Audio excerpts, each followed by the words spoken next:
Marcus Kennedy is a dynamic leader with a career that spans finance, engineering, and technology, shaped by his entrepreneurial spirit and a relentless pursuit of innovation. Currently leading the Lenovo's XR business, Marcus brings a wealth of experience from his 18-year career at Intel, where he revolutionized industries through roles in manufacturing, engineering, operations, and product strategy. He has spearheaded the development of cutting-edge augmented reality products, from digital twins for manufacturing to virtualized tour guides for the Smithsonian. An industrial engineer by training and a Six Sigma black belt, Marcus views the world through a lens of efficiency and improvement, whether in his professional endeavors or personal passions. Fun facts: Marcus is also a former globally ranked professional gamer, a semi-professional saxophone player, and a tennis enthusiast with Grand Slam tournaments on his bucket list. Above all, Marcus is a devoted husband and father. Please welcome to the stage, Marcus Kennedy. No, just kidding. So I also love entering stages of music. I should have them follow me around so I can enter every room like that. I really appreciate that welcome. In fact, I really appreciate the production team who put that together. They make me sound way more great than I think I am, which is kind of saying something. The event last night was awesome. It was probably, I think, the only event that I think I've ever been to that there were more people at the games and the engineering things than there were at the bar. And so it's funny because I think that means I found my tribe. And so I really like it here. I'm kind of keen on you guys. I'm also a dad, as you heard, so you'll hear some dad jokes here today. I really love the work that y'all are doing. And so really here, what they've asked me to come and talk about is three things. What you'll hear are, one, why your work matters. And I'm going to share some examples of success and failures from my life and my career. I'll talk a little bit about what it takes to scale, because of where you guys are at and how you're scaling what this looks like and why it's so hard, or why I think it's so hard. And I'll talk a little bit about what I think you're missing from your framework as well. I don't have any bullets on any slides. I hope that's okay. Doug told me that y'all like stories, and I figured that y'all had probably spent enough time staring at slides with bullets on them, and so I'm just gonna go with straight pictures if that's all right. So the first thing that I'm gonna talk about, the first story I'll tell you, is a story about success and failure. So I got my dream job. You heard a couple of minutes ago that I used to be a professional gamer. I've been a gamer all my life. I got the opportunity to run the gaming business at Intel. And for me, this was a huge thing. I used to build computers to go play games. I used to build them with Intel in them. So it was just an amazing opportunity for me to go get. And at least for me, I thought it was also a really good opportunity to apply the entrepreneurial mindset, or at least what I thought about as the entrepreneurial mindset before I knew that term after meeting you guys, right? I was asked to do a couple of things. First, Intel was losing market share, and so I had to go regain market share and figure out why. The second was we had to find our footing as a hardware company in a world that was increasingly software-defined and impacted by software, particularly at a time when things like cloud were disrupting our business. And so that gaming PCs, where you have those chips that go into gaming PCs, it was being disrupted by the cloud. More and more, there were computers that were actually using cloud computing power to go drive the computing power that you used to actually have to buy really expensive chips to go do. And so while we were losing market share, we were also being disrupted. So I had to go kind of figure that out. So I did a couple of things. First, I had to apply curiosity, right? I had to figure out how to solve the networking challenge, because in order to actually go disrupt the gaming business, it meant you had to bring a whole lot of power over bandwidth, and that was really expensive. So we had to go try to figure that out. The second thing I had to go figure out and apply was connection. I had to go break silos down inside the company. I had to kind of bring solutions around the company that were being deployed so that I could actually go try to figure this out. And the third thing that I then did after connecting all the solutions was create some value. And what we did was we actually built the first ever software revenue for a hardware company. We were able to actually deploy a cloud gaming solution that people were using and were actually having fun with. It helped grow our revenue. We started actually bringing software in. It was awesome. And then I had to kill it. I got brought in by a more senior executive to have a tough conversation. And it was at a time when we were kind of going through a market downturn. They said, you know what? We need to get back to our core principles. And so we're a hardware company, so anything that wasn't hardware was getting slashed. That sound familiar? In terms of the innovator's dilemma, right? You have to start cutting down on innovation. And so even though we had been successful in applying the entrepreneurial mindset, we had actually driven a real business. We had created value by solving a real-world business challenge. I had to go kill this part of my business. I had to let people go. It was one of the hardest things I've ever had to do. And so, one of the lessons that I learned from that was that you can do everything right.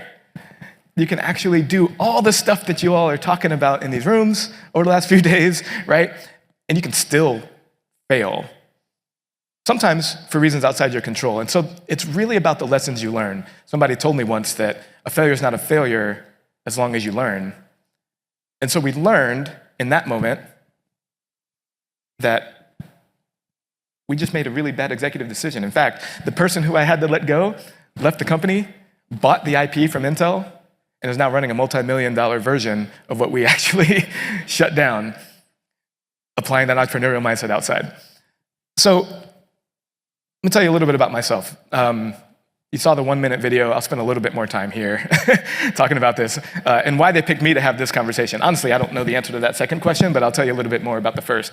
My path has really followed 3 kind of parallel paths. The first is I'm a technologist. I love getting my hands on things. And it really started when my mom brought home our very first computer when I was in 6th grade. The next day, she came home expecting to find me on it, really kind of having a lot of fun with this computer, and what she found instead was me sitting on the floor amongst a bunch of computer parts. Because I wanted to see how it worked. I tore it apart, and I had no idea how to put it back together. And so, under threat of death, you laugh, I didn't. That's how I learned how to build computers. Sometimes we get motivated by external factors. And so that's how I learned how to put together computers. And I learned that I actually just loved getting my hands on things. And so after I started building computers, that led me into school and starting to kind of put my hand on things. My guidance counselor was like, hey, you're kind of good at math and science. You like putting your hands on things. Have you ever heard of engineering? I didn't know what that was. We grew up broke, grew up in the hood. I didn't had any examples of what engineering was, had never even heard the word, not really. And so I said, no, I've never heard of it before. She said, well, if I do the work for you and apply for this program that tells you what engineering is, do you think you'd go? Sure, whatever, yeah, if you can do the work for me, great. I don't have to do anything, it's awesome. And so this counselor, Grace Galvin, love her, she actually filled out this application to Rensselaer Polytechnic Institute for what was called the Preface program at the time. It was a 2-week program. There's an introduction to engineering. And at the time, I didn't realize how big of a deal this was, but apparently they only let in like 30 kids nationwide a year, and I got in because of the great application that she put together for me. And I went and I found, again, my tribe. It was 30 kids, 29 just like me, who just loved getting their hands on things, who just loved tearing things apart. We built laser guns out of circuit boards and ran around the dorm that we were living in playing laser tag. We built chess sets in the materials engineering class and played chess. We coded video games and played those video games in the computer lab.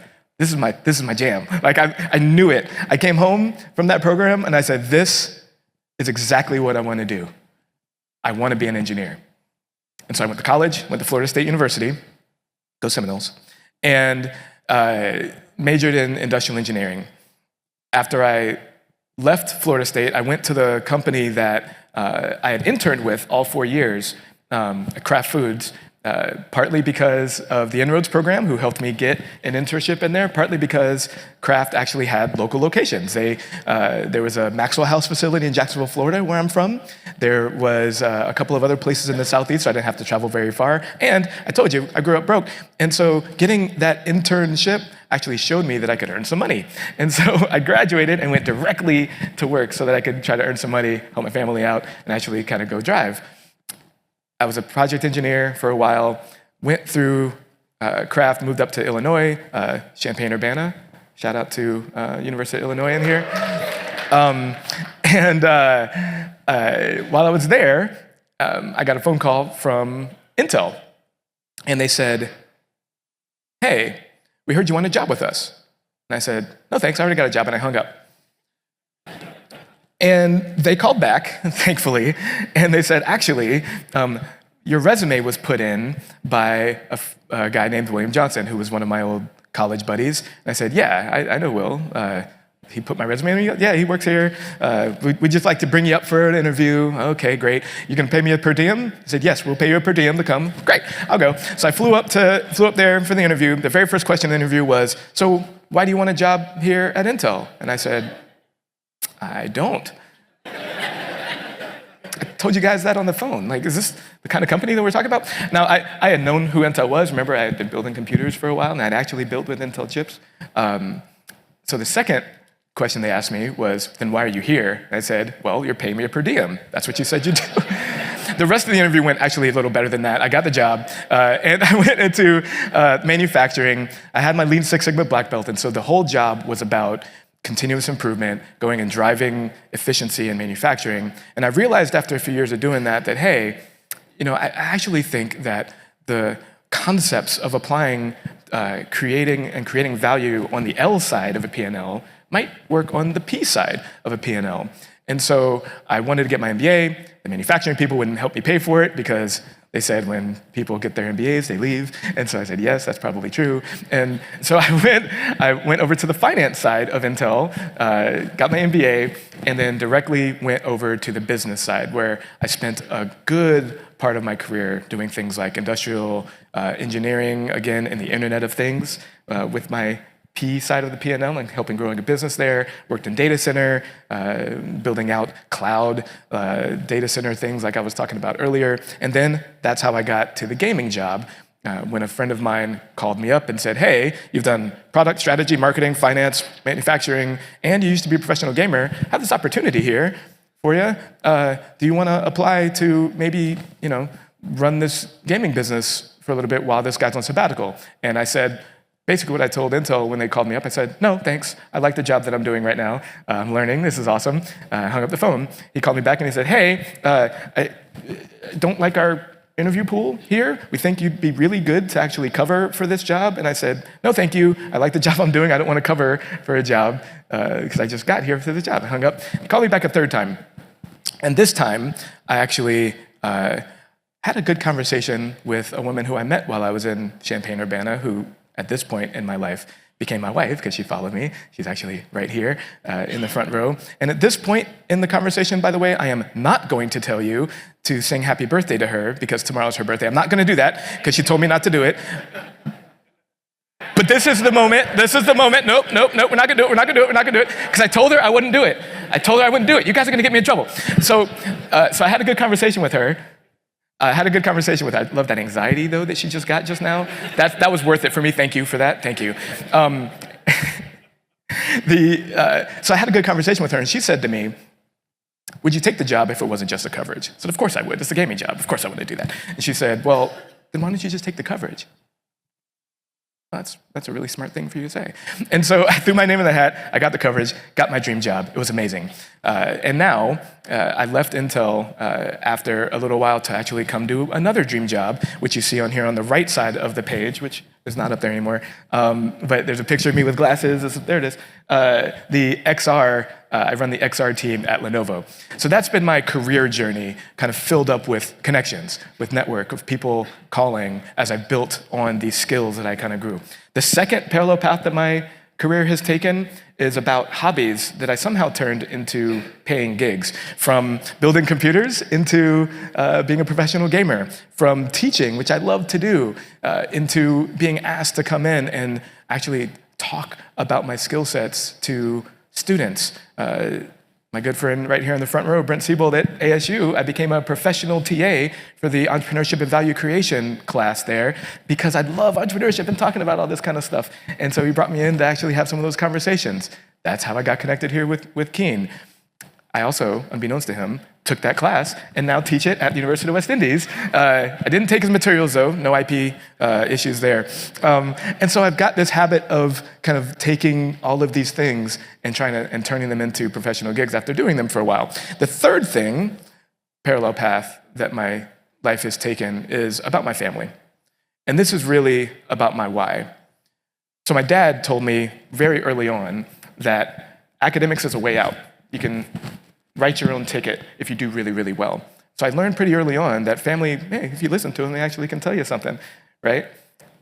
My wife, as I told you already, has been instrumental in that career. I've got a lot of other places in my career that I can point out that she was instrumental in me getting those jobs.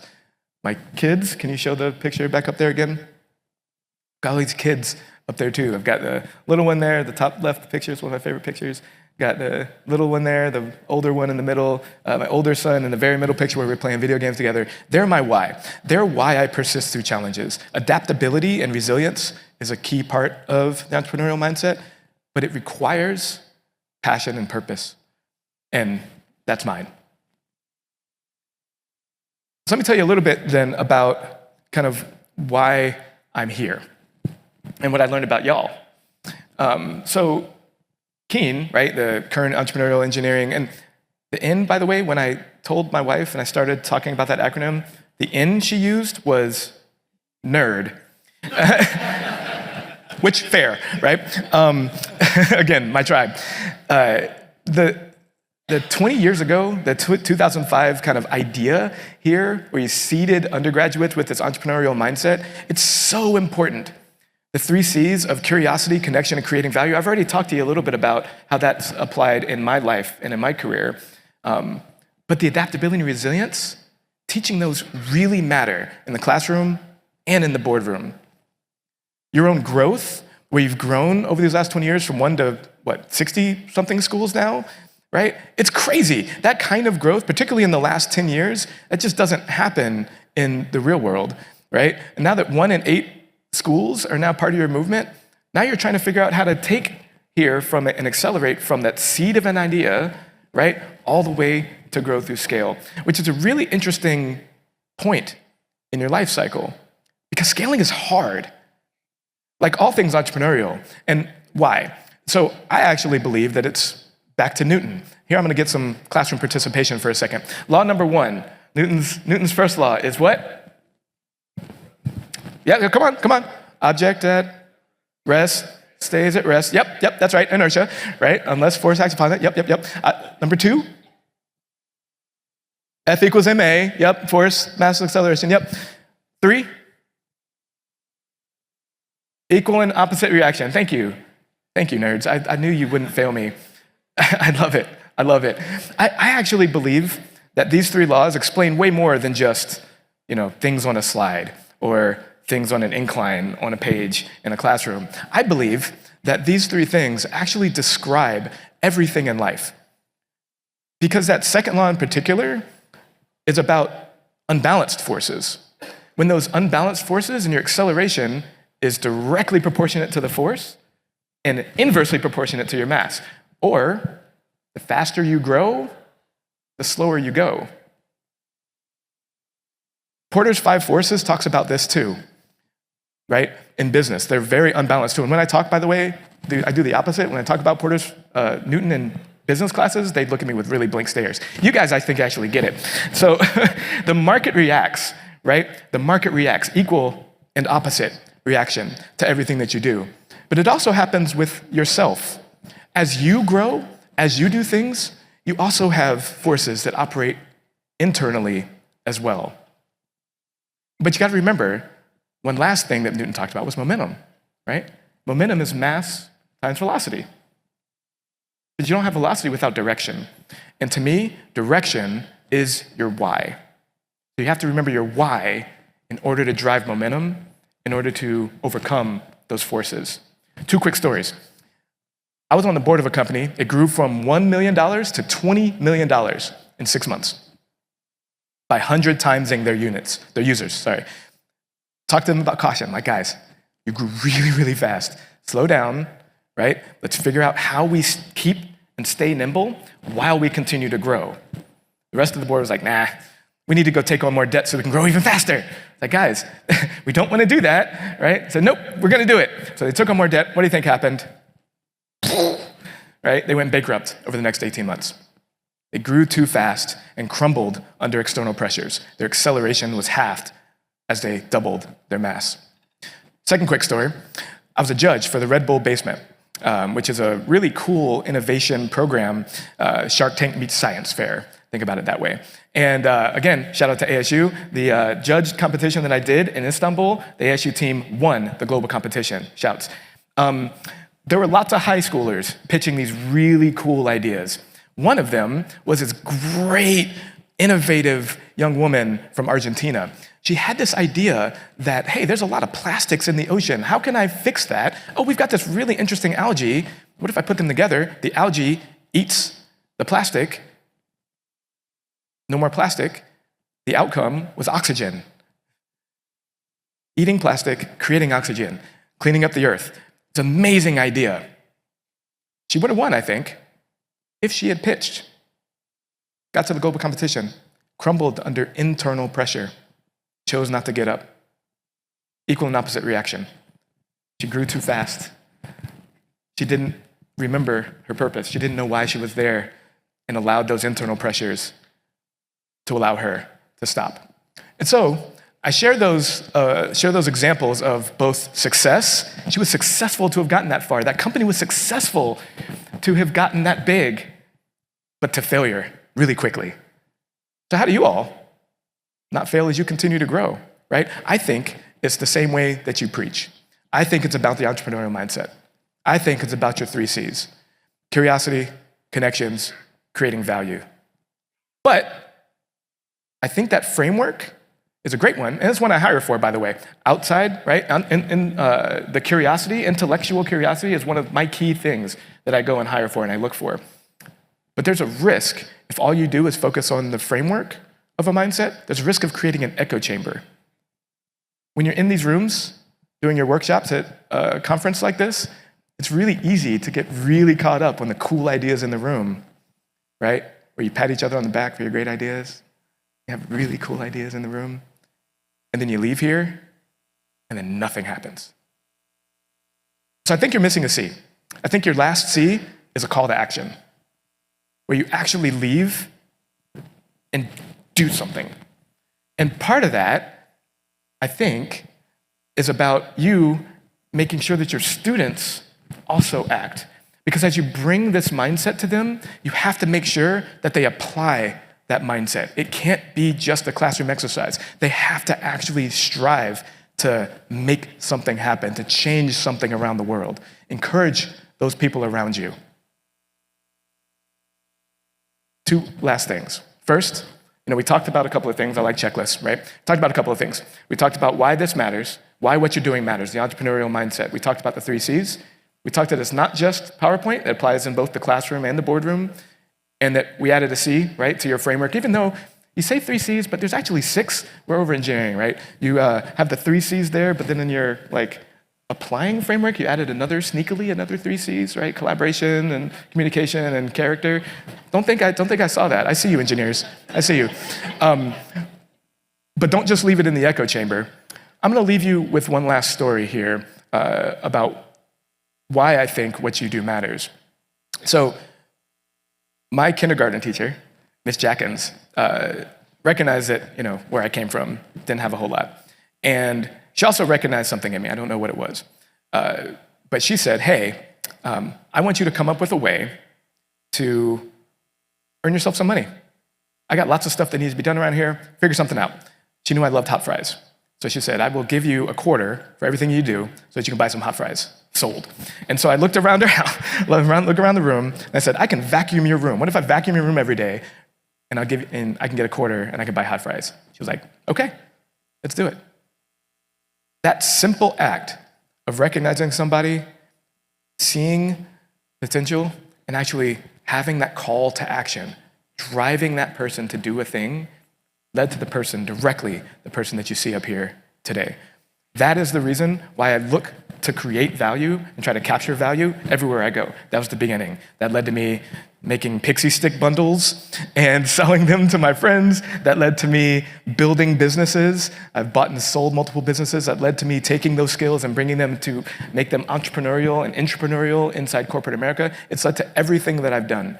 That idea of you can create the space in your world, and you can create the value and capture it. The other phrase that she used that tied to something my dad used to say all the time is, to whom much is given,